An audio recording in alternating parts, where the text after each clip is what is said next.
Hello les amis, j'espère que vous allez bien. Nouvelle vidéo rétrospective et cette fois-ci, on va s'intéresser à deux films similaires, à deux films de comédie dramatique de guerre.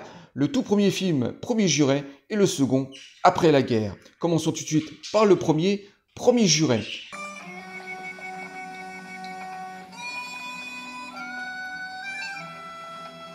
Un film sorti en 1987, réalisé par Jacques Meunier. Alors c'est un film qui est passé sous le radar du grand public. C'est un film qui a eu un petit succès, mais je dirais que le manque d'intérêt du grand public vient peut-être de sa réalisation et de sa photographie, qui est un petit peu terne, qui n'a pas de flamboyance. C'est un film plutôt académique, malgré un casting plutôt intéressant. On retrouve au sein de ce film le grand Roland Giraud, qui était un acteur populaire, qui tournait dans des grands films.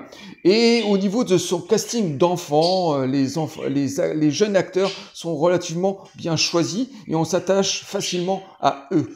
Et au sein de ce film, de cette comédie dramatique de guerre, on retrouve une musique de Vladimir Cosma juste magistrale.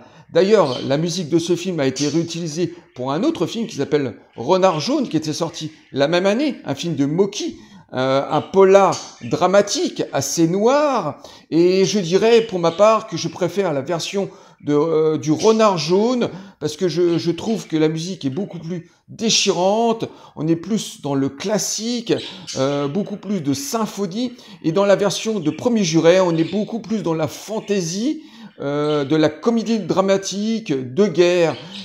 Ces deux compositions se valent largement, mais pour ma part, je préfère quand même la composition du Renard jaune, qui est une des plus belles compositions, pour ma part, de Vladimir Cosma. Mais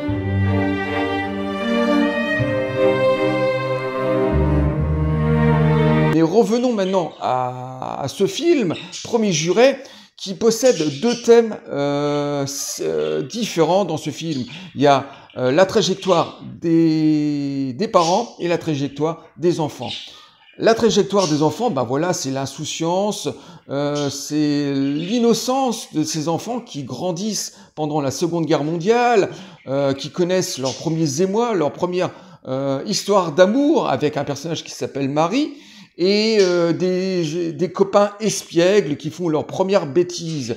Et de l'autre, la trajectoire des parents qui essayent de surprotéger leurs enfants de la dure réalité de la Seconde Guerre mondiale, de l'occupation allemande sur le territoire français. Donc voilà, ces parents qui étaient confrontés bien sûr à chercher de la nourriture avec les tickets de pain, de mettre en sécurité quand il y a les bombes qui tombaient dans les caves, voilà, qui essayaient de s'entraider.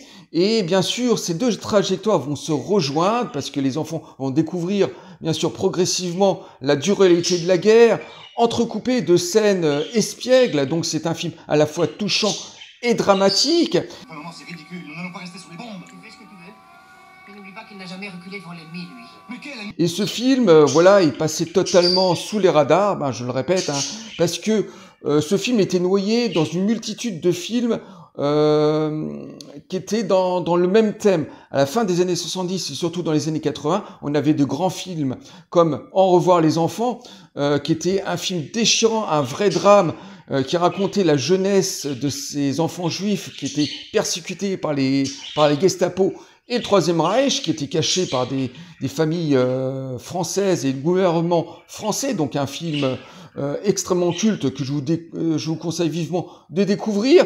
Et puis d'autres films comme Sac de billes aussi, qui étaient à peu près dans le même thème, sauf que tiré d'un grand roman français. Donc toujours ces enfants confrontés au nazisme.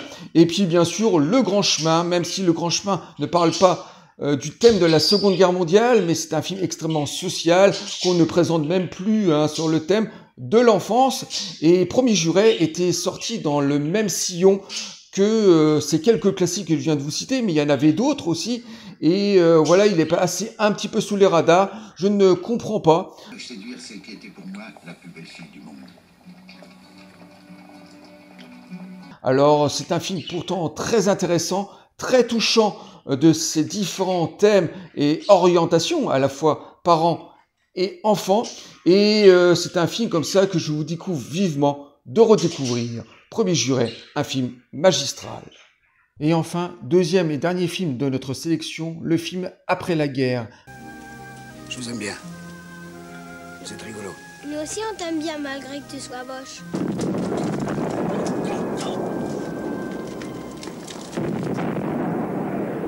Un film réalisé en 89 par le réalisateur Jean-Louis Hubert, qui nous avait délivré 2 ans auparavant un vrai chef-d'œuvre, j'ose le dire, Le Grand Chemin, avec son casting 4 étoiles et le succès public certain. Cette fois-ci, Jean-Louis Hubert nous délivre une comédie dramatique de guerre sur un seul thème, l'absurdité, la bêtise de la guerre, à travers 3 personnages, 2 enfants en fugue et un soldat allemand alsacien déserteur.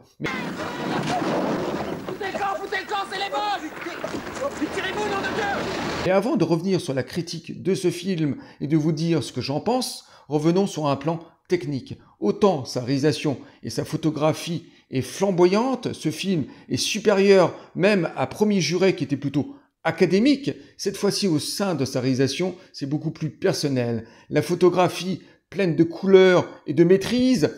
Au niveau de sa reconstitution d'époque, autant sur les décors que les costumes, c'est extrêmement maîtrisé. Et enfin, au niveau de son casting à 4 étoiles, on retrouve de nouveau Richard Bohringer qui avait joué dans Le Grand Chemin, qui est cette fois-ci touchant de vérité. Et au niveau du casting des enfants, on retrouve aussi de nouveau le jeune acteur Antoine Hubert, qui avait joué aussi dans Le Grand Chemin, qui est touchant de vérité cette fois-ci. Et dans le reste du casting des enfants, on retrouve aussi son jeune frère, autant dans le film que dans la réalité, Julien Hubert, qui nous interprète ce jeune frère espiègle et innocent. Vous pensez qu'il n'y en a pas assez de la bagarre depuis 4 ans? Ça vous manque d'être dedans. Ça vous manque. Tenez. Maintenant, revenons à la critique enfin de ce film et sur son pitch. Alors, on suit les désaventures de 2 enfants qui commettent une grosse bêtise en début de film, inconsciemment bien sûr. Ils sont obligés de faire une fugue pour échapper à la punition. Ils repartent vers l'île retrouver leur mère et pendant leur périple, ils vont tomber sur un soldat allemand alsacien déserteur, fatigué de la guerre, totalement désabusé. Et ce film va nous délivrer à la fois des scènes comiques, burlesques du côté des enfants et des scènes dramatiques sur la réalité de la guerre. Et toutes ces scènes vont se mélanger dans une histoire touchante d'adoption, parce que tout simplement ce soldat allemand va adopter en tant que fils de cette institution, ces 2 fugueurs. Ils vont tout d'abord s'observer, se méfier et ensuite s'apprivoiser.